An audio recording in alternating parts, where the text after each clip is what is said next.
प्यारे बच्चों, welcome to this beautiful channel जिसका नाम है लर्न, जो कि काफ़ी सीरियस स्टूडेंट्स के लिए है। तो जैसा कि आपको मालूम है कि नीट का पेपर हो चुका है और आज हम लोग उसका एनालिसिस करेंगे। लेकिन उसके पहले एक बहुत इंपॉर्टेंट बात कि हम लोग ने जितनी भी सीरीज़ थी जो आपको दी गई थी, अगर आपने वो क्वेश्चन करे होते और उस तरह से उसको फॉलो किया होता, तो ये पेपर आप बहुत अच्छे से बहुत कम समय में आराम से कर लेते।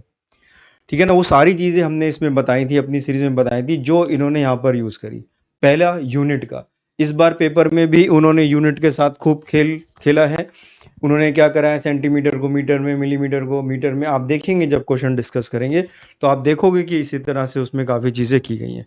तो यूनिट का बहुत ध्यान रखना है कि वैल्यू किस में दी है, सेंटीमीटर में, कब मीटर में। काफ़ी क्वेश्चन ऐसे दिए हुए हैं यूनिट के बेसिस पे। तो अगर आपने वो सीरीज़ देखी थी तो बहुत बेनिफिशियल सीरीज़ थी वो, बहुत ज़्यादा आपका फ़ायदा उतने कम समय में ही हो जाता। लेकिन कोई बात नहीं, अब हम लोग इसको एक-एक करके क्वेश्चन डिस्कस भी करेंगे। सो बच्चों देखते हैं ये वाला सवाल। आसान सा सवाल है, स्टैंडर्ड क्वेश्चन है। विच of the following plot variation velocity versus time of a ball thrown vertically upward and back. तो एक बॉल को हमने बच्चों ऊपर फेंका और वो बॉल ऊपर से नीचे आ गई। आपको बताना है इसका वेलोसिटी टाइम ग्राफ क्या है। तो वेलोसिटी टाइम ग्राफ में देखिए वेक्टर क्वांटिटी है, तो जब ऊपर जा रहा है तो पॉजिटिव और जब नीचे आ रहा है तो नेगेटिव। तो पहले ग्राफ पॉजिटिव साइड होगा, दूसरी बार नेगेटिव साइड होगा, बाद में नेगेटिव साइड हो जाएगा। तो इसमें अगर आप देखें तो ये वाला ऑप्शन गलत है, एक साइड ग्राफ जो बना है वो तो गलत है, यही ग्राफ बनेगा। और बच्चों ये स्टैंडर्ड भी है, हम लोग सारे क्वेश्चंस करते हैं, वेलोसिटी टाइम ग्राफ बताते हैं, डिस्टेंस टाइम ग्राफ बताते हैं, सारे ग्राफ हम लोग इसके बनाते हैं। तो स्टैंडर्ड क्वेश्चन है, सी ऑप्शन है, मतलब आपको टाइम बिल्कुल नहीं लगता। सो देखते हैं बच्चों ये वाला सवाल। The metal of work function 6.6 electron volt. तो वर्क फंक्शन हमें गिवन है, तो that is equal to hc by lambda. Which of the following wavelength of incident radiation does not, ये कौन सी नहीं देंगी हमें फोटो इलेक्ट्रिक इफेक्ट। तो हमें मालूम है कि मिनिमम वेवलेंथ जो थ्रेशोल्ड वेवलेंथ है वो कितनी है हमारे पास, ये लैम्डा नॉट है। ठीक है ना? तो पहले हम ये वैल्यू निकाले कितनी आती है। तो वर्क फंक्शन हमें गिवन है 6.6 इलेक्ट्रॉन वोल्ट, इसकी value 1240 divided by lambda naught. इसको आप वैल्यू जब सॉल्व करोगे तो ये लगभग 187 पॉइंट समथिंग ऐसे कुछ आता है। तो अब बताइए हमें ये वेवलेंथ आ गई थ्रेशोल्ड, यानी कि इससे इससे ज्यादा वाली जो भी वेवलेंथ है, इससे जो भी ज्यादा वाली वेवलेंथ है वो हमें नहीं देगी, इससे कम वाली देगी, क्योंकि E की वैल्यू जो है E is proportional to 1 by lambda.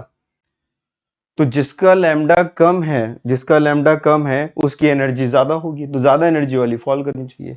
तो 187 से ज्यादा, 187 से ज्यादा जो भी वेवलेंथ है वो हमें फोटो इलेक्ट्रिक इफेक्ट शो नहीं करेगी, क्योंकि ये वर्क फंक्शन से भी कम एनर्जी प्रोवाइड कर रही है। तो कम से कम कितनी एनर्जी उसके ऊपर गिरनी चाहिए, जितनी वर्क फंक्शन है उससे कम अगर एनर्जी फॉल कर रही है तो कोई भी इलेक्ट्रॉन बाहर नहीं निकलेगा।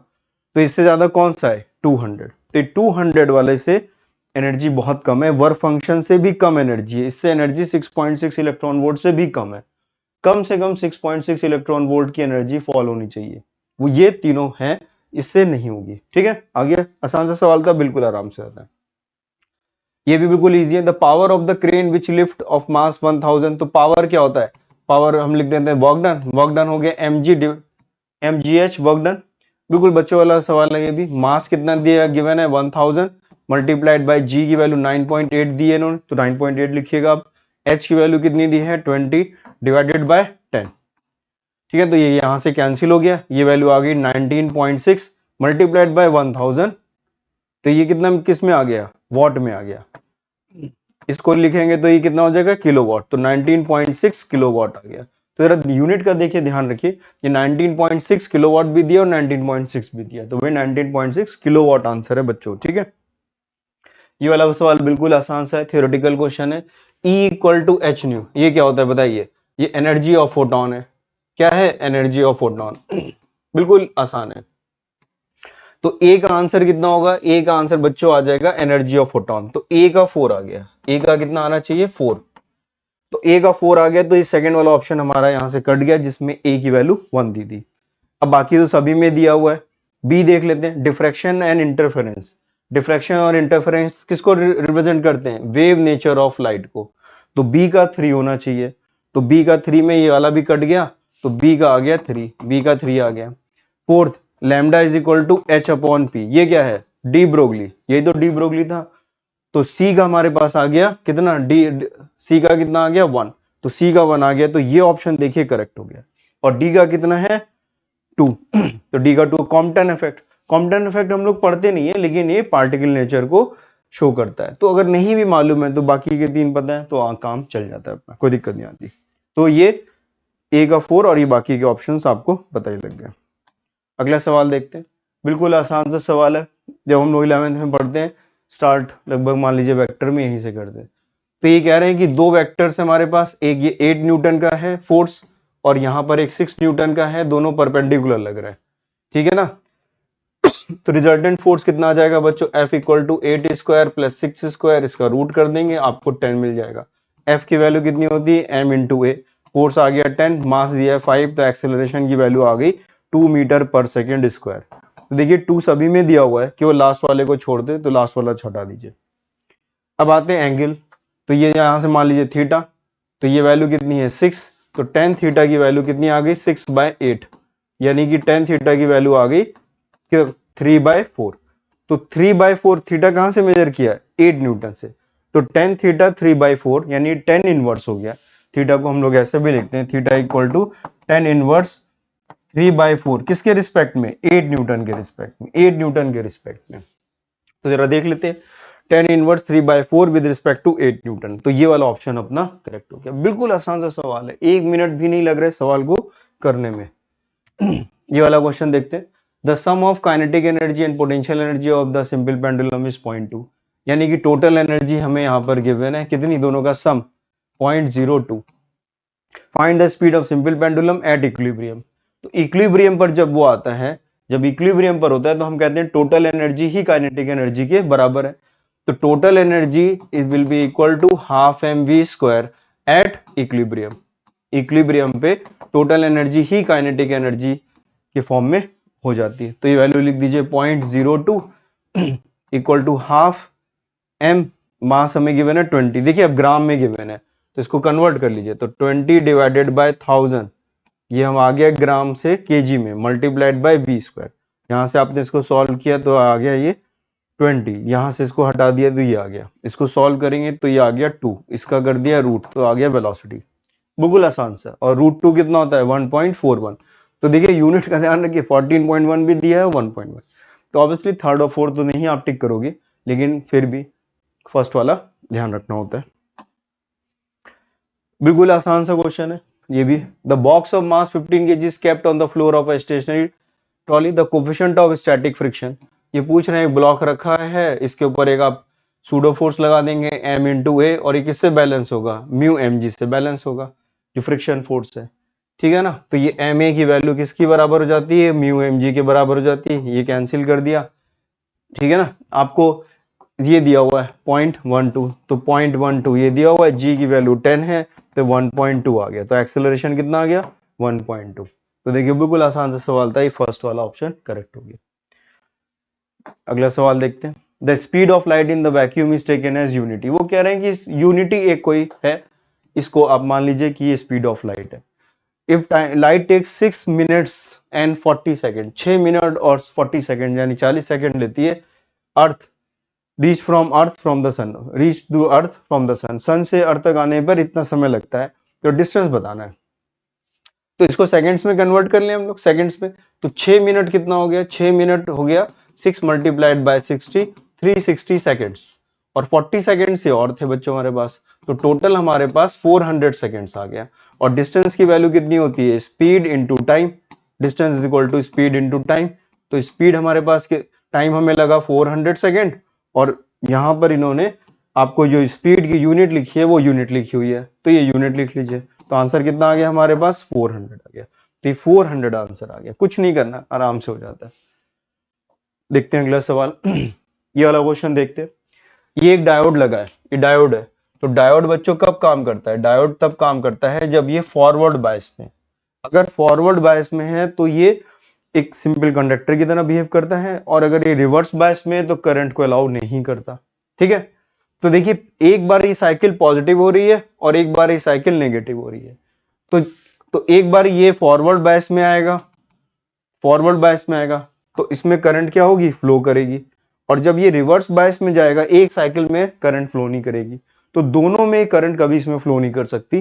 तो ये ऑप्शन नहीं होगा, ये ऑप्शन भी नहीं होगा और ये ऑप्शन भी नहीं होगा। बचा कौन सा ऑप्शन? यही ऑप्शन होगा, क्योंकि एक बार तो ये फॉरवर्ड बायस में होगा और दूसरी बार ये रिवर्स बायस में होगा। नीचे चला गया ना ग्राफ, तो एक बार फॉरवर्ड में होगा, एक बार रिवर्स में होगा। तो दोनों साइकिल नहीं हो सकती, इसमें पूरे नहीं हो सकती। तो ये भी नहीं होगा, ये भी नहीं होगा, ये भी नहीं होगा। सेकंड ऑप्शन करेक्ट हो जाएगा। ये वाला क्वेश्चन देखिए, a submarine is design to withstand in absolute pressure of 100 atmosphere. Absolute pressure का मतलब है कि एटमॉस्फेरिक प्रेशर भी है और साथ में दिस वन। तो पानी के अंदर सबमरीन है, तो this is P naught plus H rho G. वो कह रहे हैं कितना है? 100 एटमॉस्फेरिक प्रेशर है। तो ये 100 एटमॉस्फेरिक प्रेशर, एक एटमॉस्फेरिक प्रेशर 10 की पावर 5, इसको हमने कन्वर्ट कर लिया, ठीक है ना। फिर पी नॉट कितना है? 10 की पावर 5। एच आपसे पूछा गया, डेंसिटी इतनी होती है और जी की वैल्यू भी 10 होती है। सॉल्व करेंगे तो ये 99 आ गया, इधर सॉल्व किया, ये आ गया आपके पास इक्वल टू एच इंटू 10 की पावर ये 99 इंटू 10 की पावर 5 भी तो आ गया ना, 5 भी आ गया, और ये 10 की पावर 4, यहां से कैंसिल करा तो ये 990 मीटर आ गया। तो एच की वैल्यू कितनी आ गई? 990 मीटर। तो ये फर्स्ट ऑप्शन देखिए करेक्ट। देखिए आसान ही सवाल है, इसलिए जल्दी जल्दी हो रहे हैं, हम जल्दी जल्दी नहीं कर रहे हैं इसको, ये इजी ही है इसलिए कह रहे हैं। ये देख लेते हैं, इलेक्ट्रिक हीटर सप्लाई हीट, तो एक क्यू जो है इतनी हम सप्लाई कर रहे हैं, इतना इसमें वर्क डन हो रहा है, इंटरनल एनर्जी पूछिए। तो फर्स्ट लॉ लगा दीजिए, delta Q is equal to delta U plus W. अब ये एनर्जी के फॉर्म में लिखता है, लेकिन पर सेकंड के लिए यूज कर लेंगे, कोई दिक्कत नहीं। तो ये कितनी है? 100, ये कितना है? 75 वर्क डन हो रहा है, और तो ये आपसे पूछा गया डेल्टा यू कितना होगा, तो ये वैल्यू कितनी आ गई? 25 आ गई। तो 25 जूल पर सेकंड के हिसाब से इंटरनल एनर्जी में चेंज होगा। तो फोर्थ ऑप्शन बच्चों करेक्ट आ गया। ये भी बिल्कुल इजी सा क्वेश्चन था। ये वाला क्वेश्चन देखते हैं, YDSC का बच्चों क्वेश्चन है, इजी सा क्वेश्चन है, कोई दिक्कत नहीं।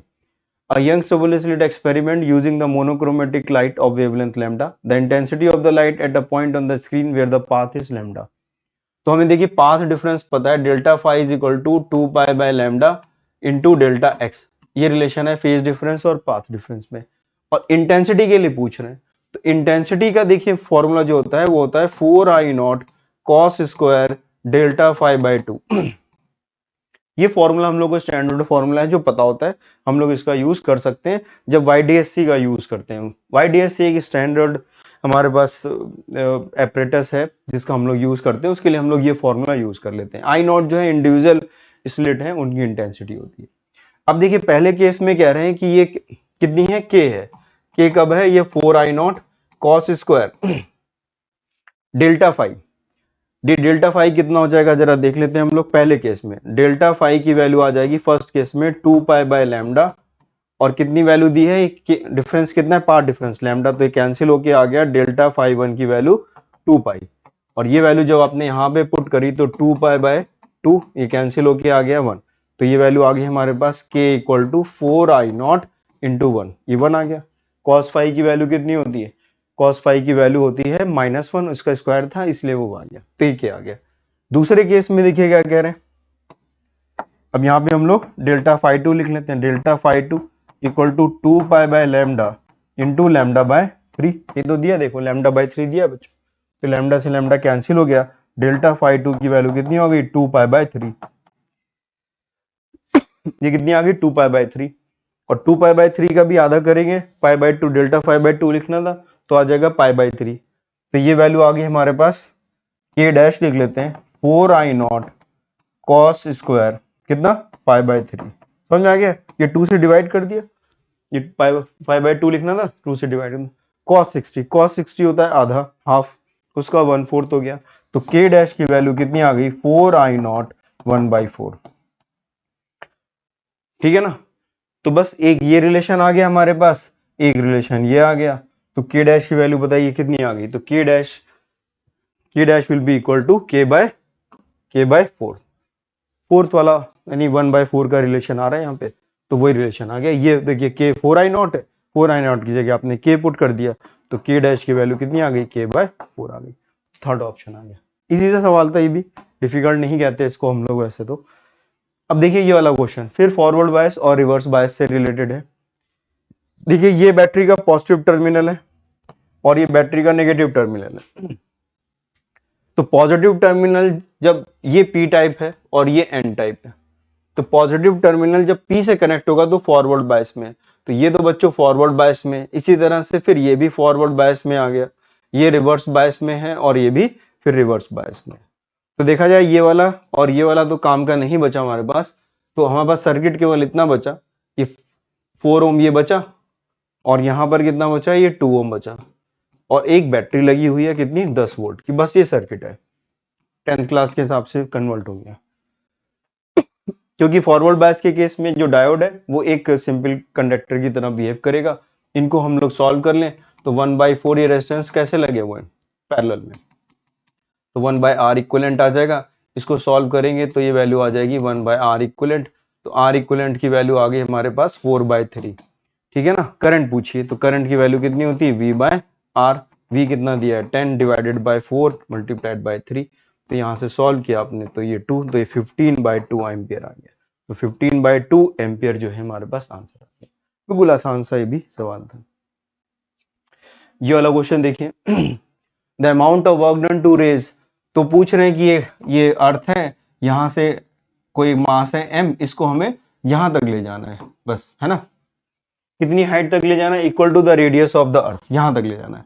तो इस पॉइंट पर इसकी एनर्जी देख लेंगे हम, यहां पर इसकी एनर्जी देख लेंगे इनिशियल, यहां पे देख लेंगे एनर्जी फाइनल।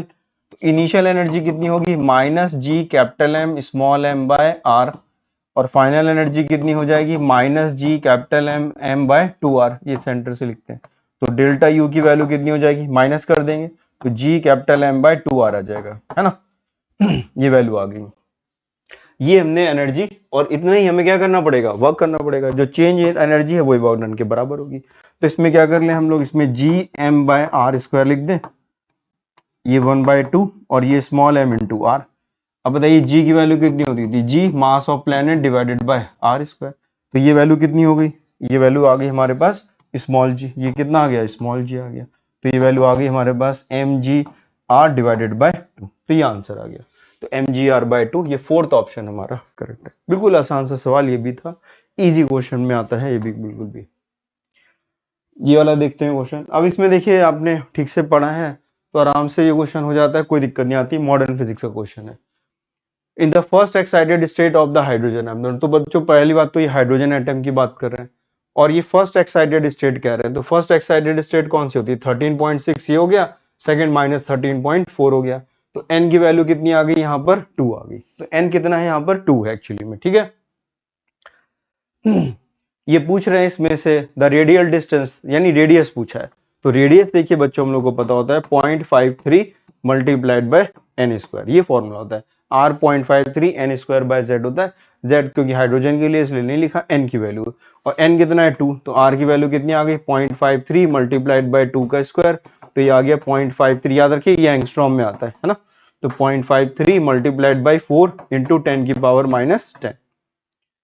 इसको सॉल्व करेंगे तो कितना आ जाएगा, ये आ जाएगा 12 का 2 और ये 1, तो 21, तो ये 2.1 लगभग आ जाएगा, 2.12 इंटू 10 की पावर 2। अब आप देखिए आंसर सारे 2.1 में दिए, तो यूनिट का आप बड़ा ध्यान रखिए कि कैसे उसे कन्वर्ट किया जाता है, थोड़ा पेशेंस। ये एंगस्ट्रॉम में था 2.1 10 की पावर -10, तो ये आंसर आ जाएगा, ठीक है ना। कैलकुलेशन बिल्कुल ठीक रखिए। In a concave lens, the ray of light from this principal axis, तो ठीक है, इसमें पूछा the passes through the second principal focus, appears to the diverge from the first principal focus। तो ये appears to the, तो ऐसे बनाइए आप यहाँ पर, और ये रे अगर ऐसे पैरेलल है यहाँ पर इस केस में, तो क्या होता है, ये इधर की तरफ बेंड हो जाती है, और जब हम इनको पीछे की तरफ एक्सटेंड करते हैं, जब इनको एक्सटेंड करते हैं तो ये यहाँ पे जाके मिल जाती है, ठीक है ना। तो emerge parallel to the principal axis नहीं है, passing through 2f which the radius of the curvature, तो ये तो ऑप्शन बिल्कुल ही नहीं। Passing through the second principal focus and appears, pass नहीं करती, ठीक है ना, पास नहीं करती। ये जो रे है हमारे पास, ये तो दूर होती है, तो रिफ्रैक्शन के बाद तो ये दूर चली जाती है, रियली में कहीं से पास नहीं करती। इट अपीयर्स टू बी, तो अपीयर वाला ही ऑप्शन इसमें बच्चों करेक्ट होना चाहिए। तो इसके हिसाब से जो मोस्ट अप्रोप्रिएट आंसर है वो हमारा 2 है। हम ये नहीं कह सकते कि एग्जैक्टली 2 ही है, थोड़ा सा लैंग्वेज का इधर उधर इन्होंने मामला करा है गड़बड़, लेकिन ये कह सकते हैं कि बाकी के ऑप्शंस करेक्ट नहीं है, तो 2 जो है वो मोस्ट अप्रोप्रिएट हमें दिखता है, तो इसलिए 2 आंसर इसका करेक्ट होगा। सो बच्चों देखते हैं वाला सवाल। 100 turns closely wound circular coil of radius 5 centimetre has a magnetic field this one at its centre, the current flowing through the coil and the magnitude of magnetic moment of the coil are respectively, ऐसे आपको करके ये दिया हुआ है। तो इसमें जो फॉर्मूला हम लोग यूज करते हैं, सर्कुलर कॉइल है उसके सेंटर पे magnetic field mu not I divided by 2r, एक अगर है और नंबर ऑफ टर्न्स अगर n है तो n से मल्टीप्लाई कर देंगे। तो b की वैल्यू देखिए गिवन है 3.14 10 की पावर -3, म्यू नॉट 4 पाई 10 की पावर -7, करंट फाइंड करनी पड़ेगी हमें, n की value 100 divided by 2 into r, r दिया है 5 सेंटीमीटर, तो 5 इंटू 10 की पावर -2 कर देंगे। इसको सॉल्व करके हम लोग को क्या मिलेगा, करंट मिलेगा। तो पाई से देखिए पाई कैंसिल कर दिया आपने, यहां से 10 की पावर इधर शिफ्ट करेंगे तो -5 हो जाएगा देखिए, और ये 2 कैंसिल कर दीजिए तो ये वैल्यू आ गई 2 से इसको सॉल्व किया तो 2.5, तो ये तो आ गया 2.5, इसको मल्टीप्लाई किया तो 10 की पावर -5 इधर किया तो ये i इंटू 10 की पावर -5, तो कैंसिल हो गया, करंट आ गया 2.5 एम्पियर। तो करंट बच्चों आ गया 2.5 एम्पियर। तो ये वाला ऑप्शन और ये वाला ऑप्शन तो हमारा हट गया, जिसमें ये नहीं दिया था। तो आंसर हमारे पास या तो 3 होगा या फिर अब इस सॉल्व करना पड़ेगा हमें। नेक्स्ट पूछा है इसमें मैग्नेटिक मोमेंट पूछा है आपसे। तो अब मैग्नेटिक मोमेंट क्या होता है, मैग्नेटिक मोमेंट होता है mu equal to n I A, I current है, ए एरिया है, तो ये 100, करंट आ गई 2.5, एरिया आ गया पाई आर स्क्वायर, तो पाई लिख दीजिए आप, और आर की वैल्यू कितनी हो गई 5 इंटू 10 की पावर -2, इस पूरे का स्क्वायर कर दीजिए। ठीक है, तो ये 25 हो जाएगा, तो 25 और ये तो ये वैल्यू आ जाएगी 62.5। ठीक है ना, ये 25 आ गया, 25 को 25 से मल्टीप्लाई करा हमने, तो ये वैल्यू आ जाएगी 62.5, और ये आ गया 100, ये 10 की पावर, तो ये 10 की पावर -2 ये आ गया। पाई की वैल्यू 3.14 और दी हुई है, 3.14 दी हुआ है, तो इसको आप सॉल्व करेंगे तो ये लगभग 2 एम्पियर के आसपास आ जाता है। तो ये आंसर इसका 1 पॉइंट समथिंग आएगा, तो 1.9 समथिंग, तो ये 2 एम्पियर आ जाएगा। आप सॉल्व करोगे तो ये 2 एम्पियर मीटर स्क्वायर के पास आंसर आ जाएगा। ये देख लीजिए आप, ये 25 था, 25 को हमने 22.5 से मल्टीप्लाई किया तो 625 होता है, पॉइंट इधर लगा दिया। ये 100 दिया, ये 10 की पावर -4 तो -2 बचेगा, और ये 3.14 है, तो ये वैल्यू 0.62 आ जाएगा, और इधर से मल्टीप्लाई करेंगे तो लगभग ये 2 एम्पियर के आसपास, एम्पियर मीटर। तो कैलकुलेशन था थोड़ा सा, लेकिन सॉल्व जाता है। ये वाला क्वेश्चन है, गैलोनोमीटर को हमने एमीटर में कन्वर्ट किया है, शंट का फॉर्मूला लगा दीजिए directly, I G multiplied by G divided by I minus I G, बस आंसर आ गया। आई जी कितना है, ये 1 मिली एम्पियर, तो 1 को ये आप मिली एम्पियर में ही कन्वर्ट कर लीजिए, मल्टीप्लाइड बाय 100 डिवाइडेड बाय कितनी करंट फ्लो करनी है 10 एम्पियर, तो 10 एम्पियर को मिली एम्पियर में लिखेंगे तो 10 मल्टीप्लाइड बाय 1000 माइनस आई जी कितना था 1, ये तो वैल्यू थी, तो 1 आप चाहे तो हटा दीजिए, इग्नोर कर दीजिए, तो ये 100 यहाँ से सॉल्व करेंगे तो कितनी वैल्यू आ जाएगी, ये 2 जीरो से जीरो कैंसिल हो जाएगा, तो 1 डिवाइडेड बाय कितना बचेगा 100 बचेगा, तो यू विल गेट 0.01, तो 0.01 ओम आ गया। तो फोर्थ ऑप्शन इसका देखिए करेक्ट हो गया। तो बिल्कुल आसानी से हो जाता है बच्चों, कोई दिक्कत ये भी नहीं आती, सीधे स्टैंडर्ड फॉर्मूला हम लोग पढ़ते हैं। The AC circuit contain a resistance of 1 kilo ohm, capacitance given है माइक्रोफेरेड में, and the inductor of 1 milli henry हमें गिवन है इसमें। रेजोनेंट फ्रीक्वेंसी पूछते, रेजोनेंट फ्रीक्वेंसी का डायरेक्ट फॉर्मूला 1/2 पाई 1/√LC, ये फॉर्मूला होता है। रेजोनेंट फ्रीक्वेंसी पूछिए तो आ जाएगा f की वैल्यू 1/2 पाई ये लिख दीजिए, और 1/LC, L गिवन है हमें 1 मिली हेनरी, तो 10 की पावर -3, ये 0.1 इंटू 10 की पावर -6, सॉल्व करेंगे 10 की पावर -2 तो बाहर आ गया, तो 2 पाई इंटू 10 की पावर -5 बाहर आ गया। इसको आपने लिखा 100 डिवाइडेड बाय 2 पाई ऊपर चला गया, और ये 10 की पावर 3 हर्ट्स में आ गई, तो ये किलो हर्ट्स में आ गया। ये करा आपने 50 हो गया, इससे सॉल्व करा हमने, तो ये वैल्यू एक्चुअली में देखा जाए तो कितनी आ गई हमारे पास यहाँ पर, अब देखें तो 50 बाय पाई किलो हर्ट्स, ठीक है ना, पाई की वैल्यू 3.14 होती है,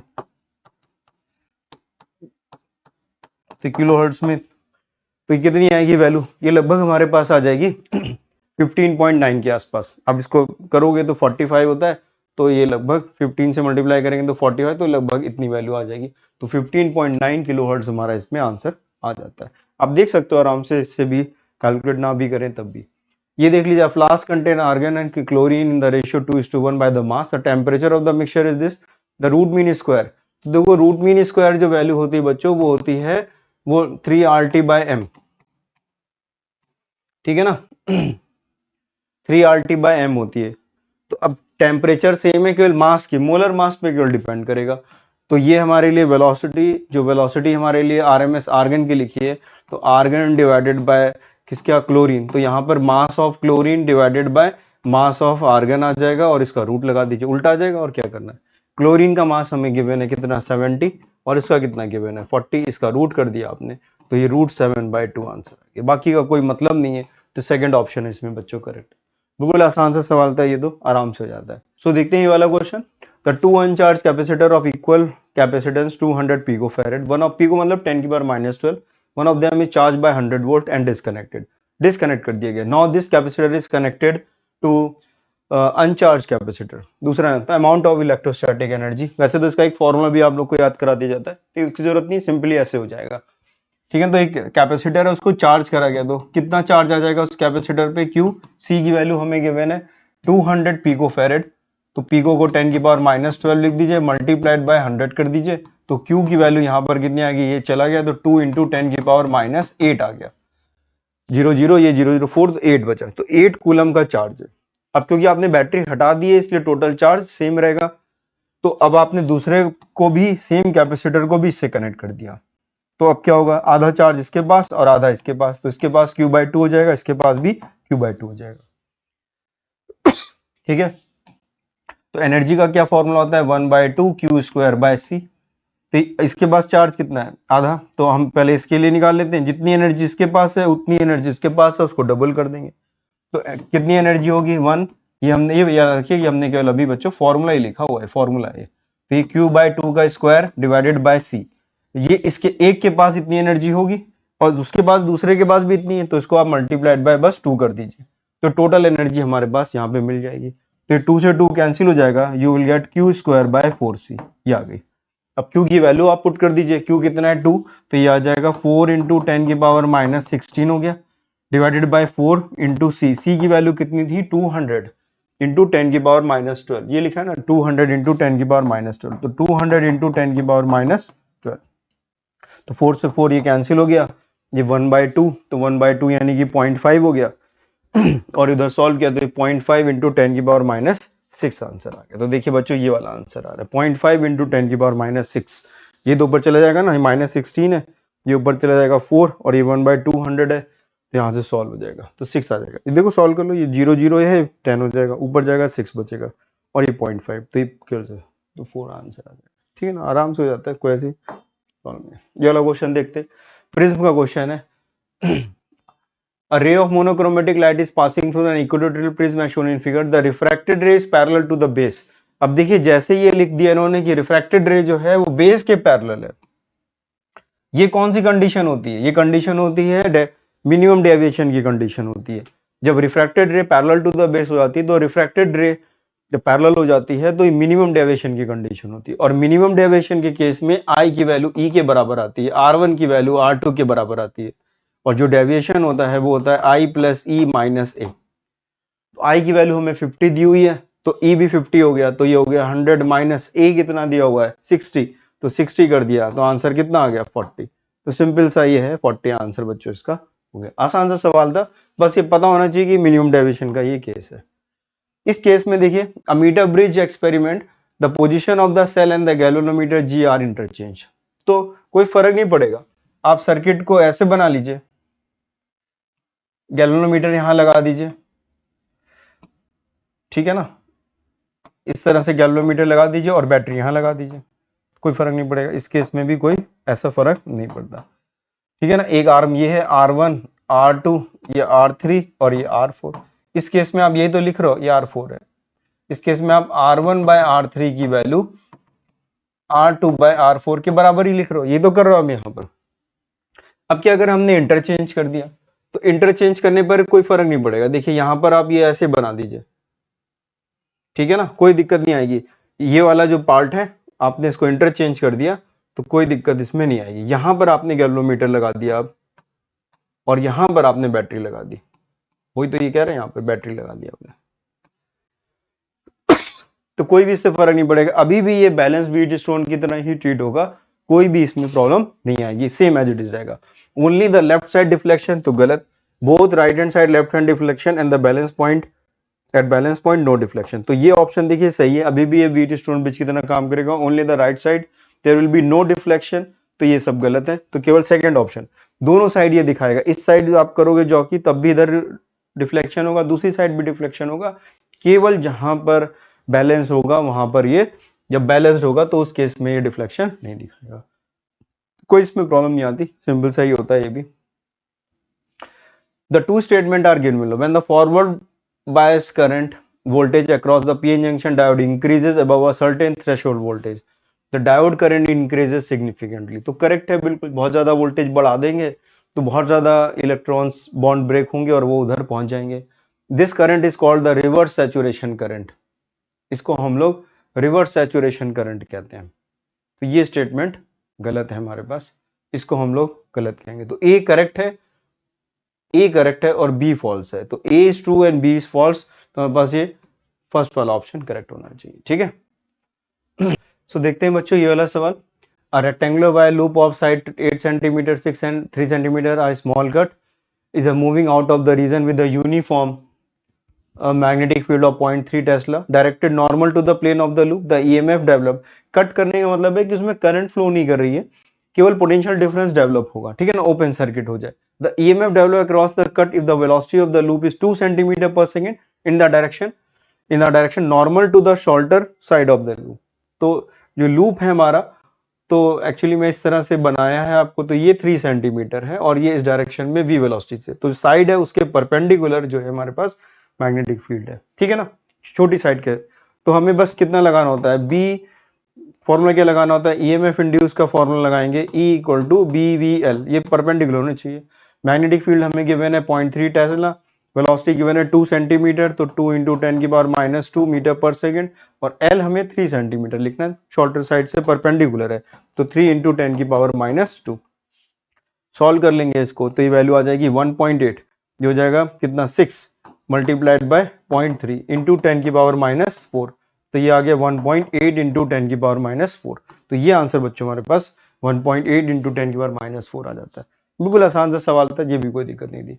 a thin wire of length L the linear mass density, अब देखिए इन्होंने यहाँ m दे रखा है, जबकि ये हम लोग इसको क्या लिखते हैं, जनरली आदत हम लोग की इसको लैम्डा लिखने की होती है, तो अभी हम लोग यहाँ लैम्डा ही लिख लेते हैं, बाद में जो लैम्डा है वो m के बराबर है, कोई दिक्कत नहीं आएगी। तो ये रिंग है, ठीक है ना, तो रिंग का इस डायमेट्रिकल एक्सिस के अबाउट, रिंग का इसके अबाउट तो कितना होता था mr², इसके अबाउट कितना आता था डायमेट्रिकल एक्सिस के अबाउट mr²/2, और यहां पर अगर कोई एक्सिस लें जो टेंजेंशियल है यहाँ पर, तो यहां से पैरेलल एक्सिस थ्योरम आप लगा दोगे, h की वैल्यू r के बराबर, तो जो टोटल मोमेंट ऑफ इनर्शिया आएगा वो आएगा mr²/2 प्लस mr², तो ये वैल्यू आ गई 3mr²/2। तो एक्चुअली में ये हमारे पास आंसर होना चाहिए, लेकिन आंसर हमें ना आर इसमें दिया है ना। अब आपको कह रहे हैं टोटल लेंथ कितनी है इसकी L, तो बताइए यहाँ पे 2 पाई r जो है सरकमफ्रेंस, 2 पाई r की वैल्यू L के बराबर है, तो r की वैल्यू L/2 पाई आ गई, तो ये हम r की जगह ये पुट कर देंगे अभी यहाँ पर।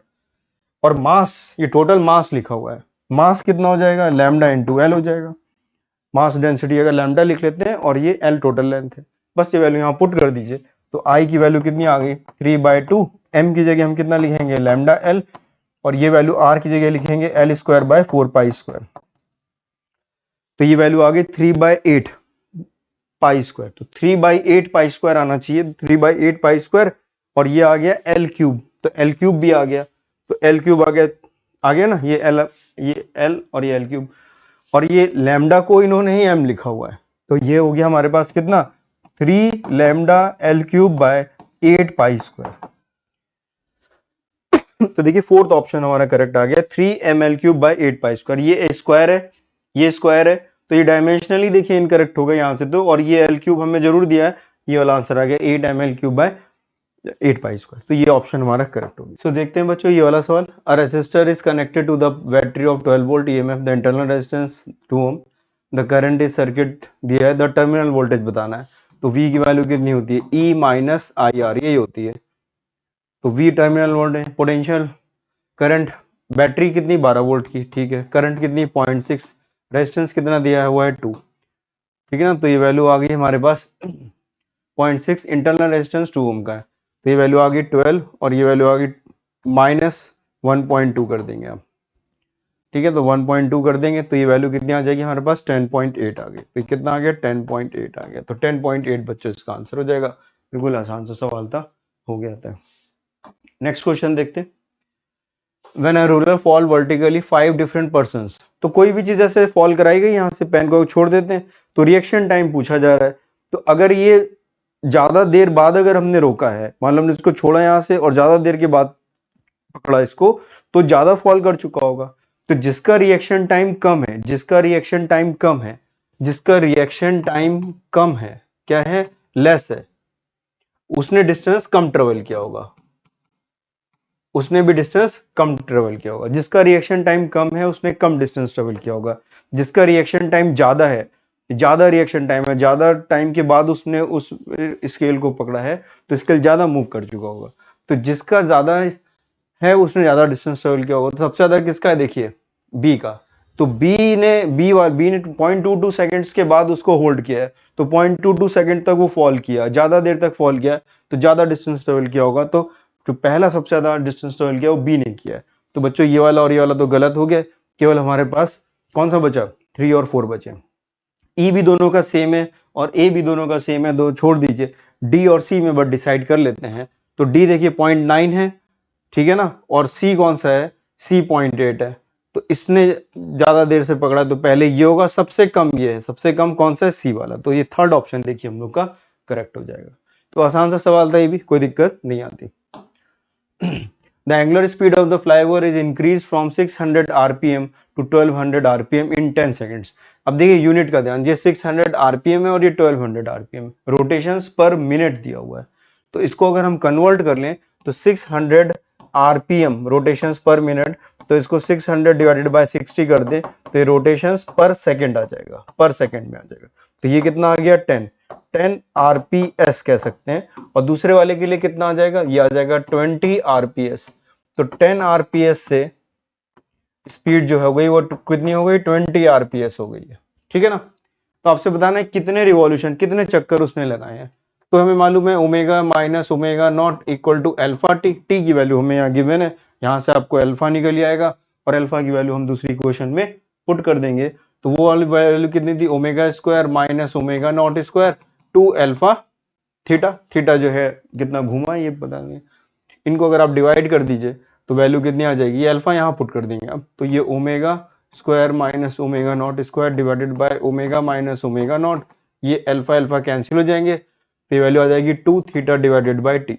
इसको सॉल्व करेंगे तो ये ओमेगा प्लस ओमेगा नॉट हो जाएगा, a square minus b square से कैंसिल हो जाएगा, divided by 2 into t equal to theta, ये वैल्यू आती है, तो आपको देखिए यही फॉर्मूला याद करा दिया जाता है आराम से, तो इन दोनों का जो एवरेज लिख लीजिए, तो कितना हो गया 30, ये कितना हो गया 10 plus 20 30, 30 divided by 2 multiplied by 10, 10 seconds पूछा गया, तो ये आ गया 15, तो ये आ गया 150, तो रिवॉल्यूशंस कितने हो गए 150, तो सेकंड ऑप्शन करेक्ट। बहुत आसान सा सवाल था ये रोटेशन का, कोई दिक्कत नहीं। ये वाला क्वेश्चन देखिए स्टैंडर्ड क्वेश्चन है, इसमें हम लोग एम्पियर सर्कुलर लॉ लगाते हैं। The figure shows the long straight solid wire of cross sectional area A carrying a current study I, the current I uniformly distributed about the cross section, तो बताइए ये एक हमारे पास सोलेनॉइड है और इसमें करंट जो है यूनिफॉर्मली पूरे के अंदर करंट जा रही है, तो इसमें आप क्या करते हो, एक जैसे गॉसियन सरफेस ड्रॉ करते थे ऐसे ड्रॉ करते थे, और इसके अंदर जो टोटल करंट आती थी mu naught into total current enclose करके लिखते थे, तो ग्राफ कैसा आता था, तो इसके अंदर जब हम इसके अंदर से जब सेंटर से जब इसके बाहर की तरफ जाते हैं तो जो मैग्नेटिक फील्ड है वो लीनियर वेरी करती है, और जब इसके बाहर चले जाते हैं तो फिर ये डिक्रीज करने लगती है, तो कौन सा ऑप्शन हमारा इसमें करेक्ट होगा, ये फोर्थ वाला ऑप्शन बच्चों देखिए करेक्ट है, कौन सा ऑप्शन, ये फोर्थ ऑप्शन देखिए करेक्ट है, ये स्टैंडर्ड वैल्यू है पता है, और अगर ये अंदर हॉलो होती है तो फिर ये वाला हो जाता है ना, हॉलो के लिए फर्स्ट वाला आ जाएगा, अंदर जीरो होगी क्योंकि अंदर इनक्लोज करंट जीरो होती है, तो ये डिराइव करते हैं, स्टैंडर्ड क्वेश्चन है, आराम से हो जाता है। The four statement are given, the volume of the nucleus is proportional to, तो भाई वॉल्यूम ऑफ न्यूक्लियस जो है वो प्रोपोर्शनल टू ए की पावर 1/3 होता है, वो रेडियस होता है, the volume of the nucleus is proportional to A. तो ये देखिए सही है, जो वॉल्यूम होता है 4/3 pi R cube, pi R cube, ये थ्योरी में हम लोग लिखते हैं, इज प्रोपोर्शनल टू ए। तो ये तो करेक्ट है। The difference in the mass of the atom, तो एटम का कोई इन द न्यूक्लियस, तो ये गलत हो गया। The difference in the mass of the nucleus and the constituents is called the mass defect. तो ठीक है, जो उसके प्रोटॉन और न्यूट्रॉन होते हैं उनका इंडिविजुअल मास, और जो मास आ रहा है उनका जो डिफरेंस होता है, तो डी सही है, ठीक है ना। तो बी और डी करेक्ट है और बाकी फॉल्स हैं, तो ये सेकंड ऑप्शन हमारा बच्चों करेक्ट है। आसान सा सवाल था, theoretical. Savita, 11th class student, while conducting the experiment to determine the effective length of pendulum L, notes down the data to complete 30 revolutions. 30 oscillations उसने कितने करे? 30 oscillations 60 seconds में करे। तो एक ऑसिलेशन कितनी देर में उसने किया? एक ऑसिलेशन कितनी देर में किया? ठीक है ना, एक ऑसिलेशन कितनी देर में उसने किया? 60 डिवाइडेड बाय 30 कर देंगे तो ये 2 सेकेंड्स आ गया। तो एक ऑसिलेशन उसने 2 सेकेंड्स में किया। तो या हमें मालूम है कि अगर एक ऑसिलेशन 2 सेकेंड्स में करता है तो उसको हम क्या कहते हैं? सेकेंड पेंडुलम कहते हैं। ये वही सेकेंड पेंडुलम है जो घड़ी में यूज होता है। भाई घड़ी एक बार इधर से इधर गए 1 सेकेंड और फिर इधर लौट के आए तो फिर से 1 सेकेंड। तो इसकी लेंथ हमें मालूम है कितनी होती है? 1 मीटर होती है। तो आप 1 मीटर पुट कर दीजिए। नहीं पता है तो t = 2 pi root over L/g put कर दीजिए, इसका स्क्वायर कर दीजिए, t की वैल्यू 2 पुट कर दीजिए, 2 पाई। सॉल्व करेंगे तो ये भी आपके पास 1 मीटर आ जाता है। अब ऐसे सेकेंड पेंडुलम की लेंथ हम लोग थ्योरी में पढ़ते हैं। सो देखते हैं ये वाला सवाल, 1 ईयर कैलिपर का क्वेश्चन है। तो हमें लीस्ट काउंट बताना है। तो लीस्ट काउंट होता है 1 MSD माइनस 1 VSD, है ना, यही होता है। तो ये देखिए कितना दिया हुआ, 20 VSD की वैल्यू जो है वो 16 MSD के बराबर है। तो 1 VSD की वैल्यू कितनी आ गई? 16/20 MSD। और ये वैल्यू सॉल्व करेंगे तो 0.8 MSD आ गया। तो ये वैल्यू आ गई 0.8 और 1 MSD कितना है? 1 मिलीमीटर। तो 0.8 मिलीमीटर ये आ गया। तो ये आ गया 1 मिलीमीटर माइनस 0.8 मिलीमीटर, तो आपको मिल गया 0.2 मिलीमीटर। तो आंसर एक्चुअली में 0.2 मिलीमीटर होना चाहिए, लेकिन आंसर दिया है सेंटीमीटर में, तो इसको कन्वर्ट कर लें तो 0.02 सेंटीमीटर। 10 से भाग दे देंगे 10 से तो 0.02 आ जाएगा। तो ये सेकंड ऑप्शन हमारा करेक्ट हो जाएगा। अब देखिए इसमें ये सिग्निफिकेंट फिगर का क्वेश्चन है, थोड़ा सा कैलकुलेशन जरूर है इसमें, लेकिन देखते हैं क्या करते हैं इसमें। तो each side of the metallic cube of 100 5.580 kg is measure to be 9 centimetre. तो 9 सेंटीमीटर है। इसमें सिग्निफिकेंट फिगर कितने हैं बच्चों? 4। और इसमें कितने सिग्निफिकेंट फिगर है? 2। ठीक है ना। The density of the material the best expressed by, ये सब लिखा हुआ है। तो बच्चों अगर 2 सिग्निफिकेंट फिगर है और किसी के 3 है किसी के 4 है, तो जिसके सबसे कम सिग्निफिकेंट फिगर होते हैं वही आंसर में उतने ही सिग्निफिकेंट होने चाहिए। तो 2 सिग्निफिकेंट फिगर हैं तो 2 वाला ही आंसर इसमें करेक्ट होगा। इसमें भी देखिए गलत हो गया और ये भी गलत हो गया, लेकिन 2 और 4 में दोनों ही सिग्निफिकेंट फिगर दिए हैं। तो अब ये सॉल्व करना पड़ेगा, ठीक है ना। तो ये आप सॉल्व करेंगे इसमें। Each side of the mass आपको गिवन है और साइड आपको 9 सेंटीमीटर गिवन है। सेंटीमीटर को हम चेंज कर लेंगे तो आपके पास यहाँ डेंसिटी आ जाएगी। डेंसिटी होता है मास अपॉन वॉल्यूम। तो मास तो 5.580 kg दिया हुआ है और ये सेंटीमीटर दिया है, तो 9 × 10⁻², इस पूरे का आपने क्यूब है। तो ये इसका स्क्वायर किया और इसको 6 से, ईच साइड गिवन है आपको 9 सेंटीमीटर की, तो इसको 6 से आपने वॉल्यूम निकालना है आपको टोटल। ए क्यूब कर देंगे तो ए क्यूब कर दीजिए, कोई दिक्कत नहीं, ठीक है ना। वॉल्यूम आपको दिया है तो ए क्यूब हो गया ये। तो ये आ गया। इसको आप जब सॉल्व करेंगे तो आपके पास ये वैल्यू जो है 7.654 के आसपास आएगी।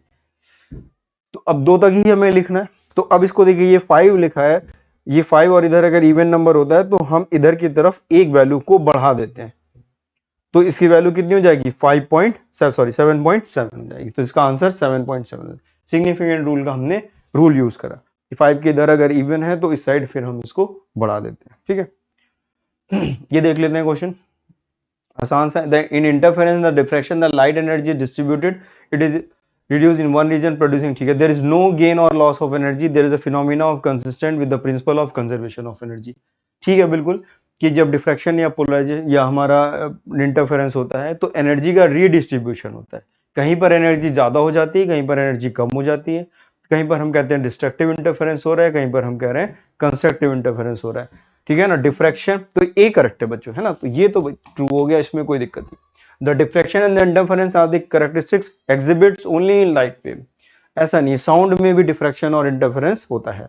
तो ये बी गलत है, ए ट्रू है और बी फॉल्स है। A is true and B is not true, तो ये सेकंड ऑप्शन हमारा ये वाला सही है ना। ये सब बाकी के गलत हो गए ठीक है। B is not true, B is false, A is true but B is false, A is true B is not true, ठीक है। तो ए जो है सही है और बी करेक्ट नहीं है।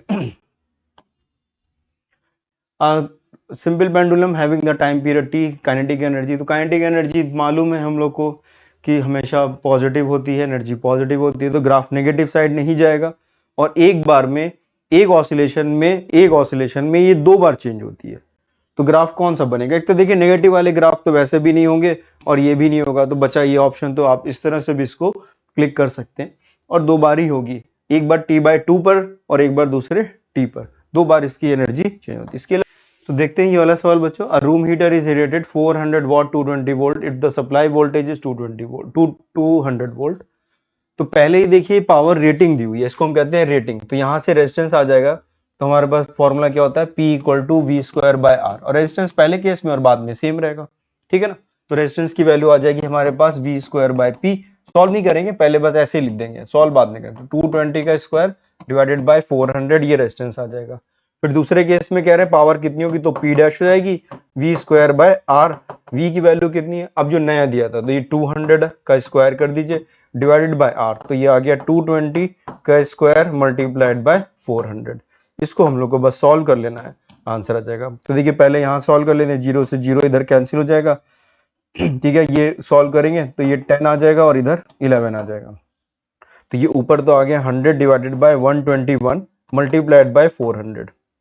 इसको सॉल्व करेंगे हम लोग तो ये वैल्यू कितनी आएगी, लगभग वॉट में हमें बताना है इसमें। तो ये वैल्यू 331 आ जाएगी। देखिए कैंसिल तो हो नहीं रहा, तो 200 400 तो कुछ आएगा नहीं।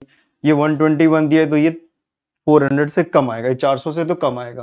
तो 400 से कम कितना आएगा, ज्यादा नहीं आएगा, ये 100 और 120, तो 331 के आसपास इसका आंसर आना चाहिए। तो ये आंसर आ जाएगा बच्चों इसका।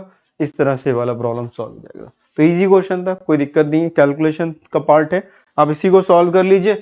400 नहीं होगा, एग्जैक्टली 200 भी नहीं आ रहा, अब 121 और इतना, तो इतना कम भी नहीं आएगा क्योंकि 121 से है, तो 331 आंसर है। इसको देख लेते हैं। Peak value of the alternating current is 5 ampere, the frequency 60 hertz, 60 hertz की फ्रीक्वेंसी है। तो इसको अगर आप देखें यहाँ पर, तो हम लोग अल्टरनेटिंग करंट ऐसे बना लेते हैं, ठीक है ना। तो ये इसका एक टाइम पीरियड हो गया, ये इसका एक टाइम पीरियड हो गया, एक टाइम, और फ्रीक्वेंसी कितनी दी है, 60 हर्ट्ज। तो 60 हर्ट्ज का रेसिप्रोकल करेंगे तो टाइम पीरियड आ जाएगा जो कि 1/60 हो जाएगा। ये 0 से लेके 5 तक ये मैक्सिमम वैल्यू है इसकी। तो यहां तक का बस आपको इस समय निकालना है।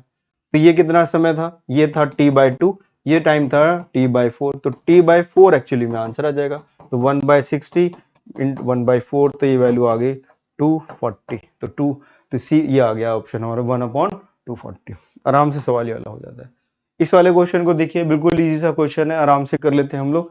तो देखिए आप इसमें ये वाले कैपेसिटर जो है, ये बैटरी है और ये कैपेसिटर, ये वाला कैपेसिटर, यहां से जो चार्ज जाएगा इधर जाएगा इधर जाएगा। तो ये वाले चारों कैपेसिटर कैसे हैं, सीरीज में, और हर एक का कैपेसिटेंस कितना दिया हुआ है, 10।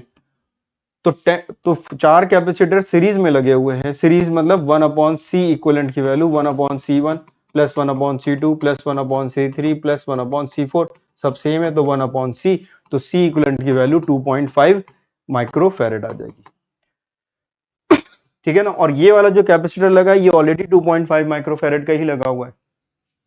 तो चार्ज, तो टोटल कितना आ गया, और ये दोनों आपस में कैसे पैरेलल में, ये टोटल 4 मिला के, और ये, और फिर इसके बाद यहाँ बैटरी कनेक्टेड। तो ये भी 2.5 माइक्रोफैरेड है और ये भी 2.5 माइक्रोफैरेड आ गया सॉल्व करके। इन चारों को सॉल्व करके ये आ गए 4 कैपेसिटर। तो दोनों में चार्ज कैसा होगा, बराबर होगा। तो सारे चार्ज तो बराबर होंगे, और आंसर कितना आ जाएगा, ये पैरेलल में है तो ये 5 आ गया, तो 5 होगा, तो 5 वाला ऑप्शन होगा। और चार्ज भी बराबर होंगे, तो ये नहीं होगा ये नहीं होगा। 5 3 और 4 दोनों में दिया। अब चार्ज देख लेते हैं कितना था। ये डायरेक्टली से कनेक्ट है, तो Q = C × V। C की वैल्यू 2.5, V की वैल्यू कितनी दी है, 50। तो ये वैल्यू आ गई हमारे पास 125। तो 125 माइक्रोकूलम का चार्ज होगा। तो ये फोर्थ ऑप्शन देखिए हमारा बच्चों इसमें करेक्ट आ जाता है। ठीक है ना, आसान सा सवाल था, सीरीज पैरेलल ऑफ कैपेसिटर में बोली जी सा। ये वाला क्वेश्चन देख लेते हैं हम लोग। The inside the conductor the electrostatic field is zero. तो गॉस लॉ लगाते हैं तो हमें मालूम है कि कंडक्टर के अंदर, थियोरेटिकल है, कंडक्टर के अंदर फील्ड नहीं होती, तो ए ऑप्शन देखिए करेक्ट है। The electric field at the surface of the charged conductor does not depend upon the surface charge density। तो ऐसा नहीं है भाई, फील्ड जो है वो पास में डिपेंड करती है, इज प्रोपोर्शनल टू सिग्मा होता है। ऐसे एक फॉर्मूला पढ़ा था ना, सिग्मा अपॉन 2 एप्सिलॉन नॉट करके। तो जहां चार्ज डेंसिटी ज्यादा होगी वहां पे फील्ड भी ज्यादा होगी। तो बच्चों ये डज नॉट का, तो ये बी नहीं होना चाहिए, तो बी गलत है। तो देखिए बी वाले ऑप्शन नहीं होंगे, तो ये वाला ऑप्शन देखिए कट गया हमारे पास, और ए होना चाहिए, तो ए इसमें नहीं दिया है तो ये भी गलत हो गया। तो हमारे पास बचते हैं अब केवल 1 और 2। तो देखिए एलिमिनेट हो जाते हैं जल्दी से क्वेश्चन, है ना। At the surface of the charge conductor the electrostatic field must be normal to the surface at every point. तो ये भी सही है, हमें मालूम है कि फील्ड हमेशा जो है इसे परपेंडिकुलर ही होनी चाहिए, तो ये सही है, डी ऑप्शन हमारा करेक्ट है। The electrostatic potential is zero everywhere inside the conductor. तो जीरो का नहीं होता, कांस्टेंट होता है, ये इक्विपोटेंशियल स्पेस होता है, ये कांस्टेंट होता है। तो ये ऑप्शन हमारा गलत हो गया, जीरो नहीं कह सकते, कांस्टेंट कह सकते हैं। ई की वैल्यू कितनी होती है, minus dv by d r. तो ई की वैल्यू अगर जीरो है तो वी की वैल्यू जरूरी नहीं कि जीरो, कांस्टेंट होगी, तो ये गलत हो गया। तो देखिए इसमें डी जो है हमारा वो करेक्ट है और ई गलत है, तो ये वाला ऑप्शन भी हट गया क्योंकि ई की वजह से, तो ए सी डी बचा। तो ये हमारे पास सी में देख लीजिए, the interior of the charge conductor can have no excess charge inside. तो सही है, ये भी हमारा सही है कि एक्सेस चार्ज नहीं होता, जितना भी चार्ज होता है वो सब बाहर आ जाता है। ये वाला क्वेश्चन बिल्कुल आसान से इलेक्ट्रोमैग्नेटिक वेव में स्पेक्ट्रम का क्वेश्चन है। तो पहला आता है माइक्रोवेव। तो माइक्रोवेव क्या होता है, माइक्रोवेव में जो है मैग्नेट्रॉन वॉल्व हम लोग यूज करते हैं, और ये क्रिस्टल वॉल्व नहीं पता है तो कोई बात नहीं, अभी आगे देख लेते हैं हम लोग। तो ये ए का तो 4 होना चाहिए। विजिबल राइट, गामा रेज और इंफ्रारेड रेज। तो देखिए जो गामा रेज है वो कहाँ निकलती है, वो निकलती है रेडियो एक्टिव में। तो ये तो एक्चुअली में हम लोग को चलिए पता ही होता है हमेशा। तो गामा के लिए ये यानी सी के लिए कौन सा ऑप्शन हमारा होगा, 2 सही होना चाहिए। तो सी के लिए 2 ऑप्शन करेक्ट होगा, तो ये वाला तो गलत हो गया, सी तीनों में इसमें फिर 2 में दिया हुआ है। डी देख लेते हैं, इंफ्रारेड देख लेते हैं, इंफ्रारेड रेडिएशंस। ठीक है ना, इंफ्रारेड किस में होगा, ये तो 1 का 4 है, 1 का 4 है, तो ये वाला ऑप्शन सही हो सकता है हमारे पास, या फिर ये हो सकता है। ठीक है ना, विजिबल राइट, इंफ्रारेड। तो विजिबल राइट कहां पर होती है, visible light electron in the atom emit light when they move from higher energy level to the lower. तो बाल्मर सीरीज में ऐसा हमारे पास होता है। तो जो विजिबल लाइट है उसका 1 हो जाएगा, यानी कि बी का 1 हो जाएगा। तो ए का 4, बी का 1, सी का 2 और डी का 3 हो जाएगा, vibration of atom in the molecules. तो इंफ्रारेड रेज जो होती हैं वो हीट को प्रोड्यूस करती है, और हीट कैसे होगी, जब ज्यादा तेजी से मॉलिक्यूल्स वाइब्रेट करेंगे, कोलिजन होगा, हीट जनरेट होगी, तो उसकी वजह से होता है। तो ये स्टैंडर्ड चीजें हैं, इस तरह के क्वेश्चन आए हुए भी हैं पहले भी, तो आराम से आप कर सकते हो। सो देखते हैं बच्चों ये वाला सवाल, इजी सा क्वेश्चन है, करंट इलेक्ट्रिसिटी का। A uniform metallic wire of resistance 4M is band in the form of square loop. तो इस लूप के फॉर्म में देखिए इसको कन्वर्ट कर दिया गया, ये ए बी सी डी एक लूप है इसका, और तो सबका रेजिस्टेंस कितना हो गया बच्चों, 1 ओम हो गया, है ना। आप देखिए बैटरी ये कनेक्ट है, तो ये पॉइंट और ये पॉइंट, तो इसके हिसाब से अगर आप देखें तो ये रेशियो और ये रेशियो, ये रेशियो और ये रेशियो बराबर है, तो ये 2 ओम एक्चुअली में किसी काम का नहीं है, ये है व्हीटस्टोन ब्रिज का क्वेश्चन। तो अब अगर आप देखें तो ये कितना हो गया हमारे पास, ये ए बी आप ऐसे ड्रॉ कर लीजिए, कैसे बना लीजिए, ऐसे और ऐसे, और ये टर्मिनल ऐसे बना लीजिए, बस ऐसे बना लीजिए। तो अब बताइए ये हमारे पास यहाँ पे लगा था, यहाँ पर हमारे पास 2 ओम का लगा था रेजिस्टेंस, ये हमारे पास 2 ओम का। अब क्योंकि इसका रेशियो बराबर है, इसका रेशियो बराबर है, ये भी 1 ओम है, ये भी 1 ओम, ये भी 1 ओम और ये भी 1 ओम, तो इस वाले रेजिस्टेंस का हमारे पास कोई काम नहीं रह गया। तो अब क्या करेंगे, यहाँ पर ये दोनों आपस में कैसे सीरीज में, ये दोनों आपस में कैसे सीरीज में, तो ये 2 ओम और ये 2 ओम ये पैरेलल में, तो 1 ओम आ गया। तो इसका पूरे का जो रेजिस्टेंस आ रहा है वो रेजिस्टेंस कितना आ गया बच्चों, 1 ओम आ गया। और बैटरी कितने दी है, 2 वोल्ट, तो करंट बताना है V बाय R, तो V की वैल्यू 2 R, 2 वोल्ट 2 एम्पियर आ गया। तो ये फोर्थ ऑप्शन हमारा करेक्ट हो गया। बिल्कुल आसान सा सवाल था, डायग्राम देखने में जरूर अजीब सा लग रहा है लेकिन हो जाता है। इस वाले क्वेश्चन को देखिए, इजी सा क्वेश्चन है। तो इसमें density equal to mass upon volume, तो 4/3 पाई आर क्यूब, और जो रेडियस होता है वो R0 a की पावर 1/3 के बराबर होता है। तो ये density mass upon 4/3 pi R naught cube A. आपको ये ए की वैल्यू एक्चुअली में फाइंड करनी है। तो डेंसिटी आप ये पुट कर दीजिए, ये लिखिए डेंसिटी बच्चों, मास ये लिखा हुआ है, मास ये केजी में पुट कर दीजिए, 4/3 आर नॉट भी दिया हुआ है, सब आपको दिया हुआ है, ए आ जाएगा। सॉल्व करेंगे तो ए की वैल्यू लगभग 12 आ जाती है, सॉल्व करके 12 आ जाती है। तो कार्बन के लिए एक्चुअली में ये यूज हो रहा है, और कार्बन का अगर आप मास देखें तो भी लगभग इतना ही आता है, 12 मल्टीप्लाइड बाय, आप उसके प्रोटॉन और न्यूट्रॉन को मल्टीप्लाई करते हैं, उससे 12 multiplied by mass of proton, तो लगभग ये 19.946 ही आता है। तो ये भी हम लोग डायरेक्ट भी बता सकते हैं। तो ये वाला क्वेश्चन देखते हैं बच्चों, बिल्कुल आसान सा है, यंग्स मॉडुलस। तो यंग्स मॉडुलस देखिए क्या होता है, यंग्स मॉडुलस होता है F upon A delta L by L, यही होता है यंग्स मॉडुलस। तो कौन सा ऑप्शन दिया, देखिए सेकंड। तो ए का 2 आएगा, ए का 2 आएगा, ए का 2 देखिए केवल पहले वाले में दिया है, बाकी किसी में नहीं दिया, तो ये बाकी सभी हट जाएंगे हमारे से, सीधे आंसर आ जाएगा, आपको सॉल्व करने की भी जरूरत नहीं पड़ती। बल्क मॉडुलस क्या होता है, बल्क मॉडुलस होता है delta p divided by delta v by v, और कंप्रेसिबिलिटी होती है 1/बी, ठीक है ना, रेसिप्रोकली होता है। तो जो कंप्रेसिबिलिटी है हमारे पास, जो बल्क मॉडुलस है, तो बल्क मॉडुलस का क्या आंसर आ जाएगा, बल्क मॉडुलस हमारे पास आ जाएगा, सी का वैल्यू कितनी आ जाएगी 4, तो देखिए सी का 4 आ रहा है, तो ये बिल्कुल करेक्ट है ये वाला भी। बी का कितना आ जाएगा, इसी का रेसिप्रोकल, तो बी का आ जाएगा 3, ये भी सही है। और पॉइजन्स रेशियो, तो पॉइजन्स रेशियो हमें मालूम है कि क्या होता है, वैसे आता नहीं है कई बार, तो ये बाकी का बचा हुआ है, तो ये पॉइजन्स रेशियो हो गया हमारे पास, this is delta D by D divided by delta L by L, ये पॉइजन्स रेशियो होता है हमारे पास, इसको पॉइजन्स रेशियो कहते हैं। तो इस तरह से, तो ये सॉल्व हो गया, आसान सा सवाल था। तो ये जितने भी क्वेश्चन बच्चों आए थे वो सारे हम लोगों ने इसमें डिस्कस कर लिए। तो बहुत आसान पेपर था, कोई दिक्कत नहीं है, एक दो क्वेश्चन छोड़ दीजिए अगर थोड़े से मॉडरेट थे, कैलकुलेशन थे, बाकी पेपर पूरा आसान था।